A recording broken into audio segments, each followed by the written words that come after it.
Zlato kot vir finančne varnosti.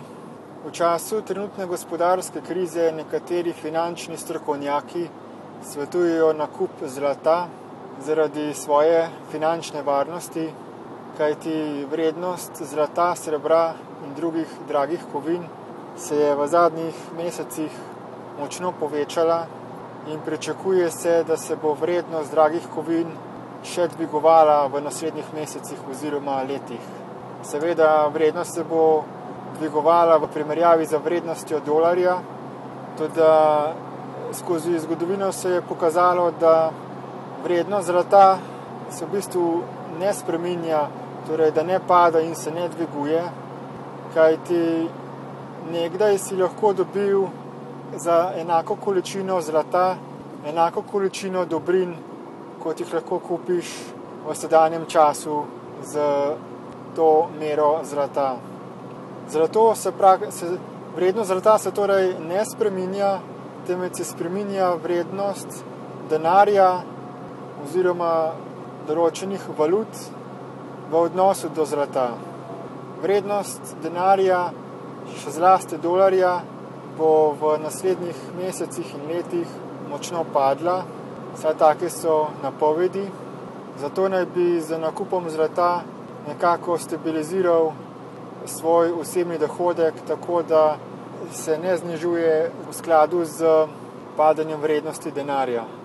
Vendar pa hlepenenje po zlatu in vrtoglavo kupovanje zlata ni najbolj pametna ideja, kajti s tem se samo pospešuje povečevanje globalne finančne krize, kajti kriza ni povzročena kar tako, brez nekega razloga, temveč finančno krizo povzročamo mi ljudje zaradi svojega lastnega pohlepa, zato ker nekateri ljudje hrepenijo po čim večjih dobičkih in jim ni mar za druge ljudi in za druga živa bitja.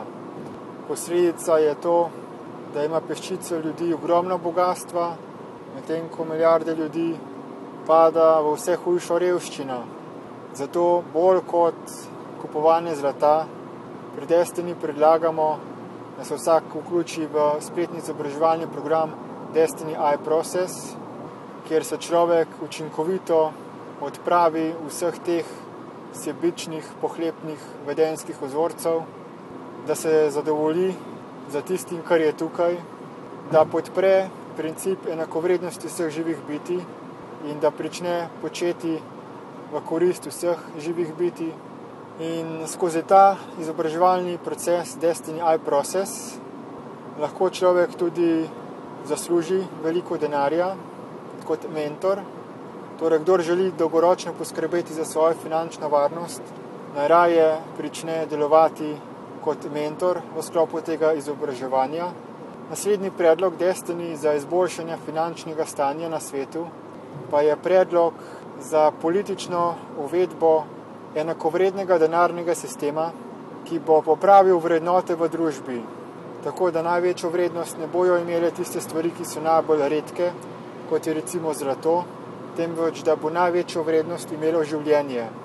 Enakovredni denarni sistem bo sistemsko onemogočal pohlep in prekomerno bogatenje posameznikov na račun trpljenja drugih. Raziščite torej, prosim, spletni izobraževalni program Destiny iProcess in enakovredni denarni sistem na spletni strani equalmoney.org. To so najbolj trajne, zanesljive, dolgoročne rešitve za odpravo vsega zla iz tega sveta. Hvala.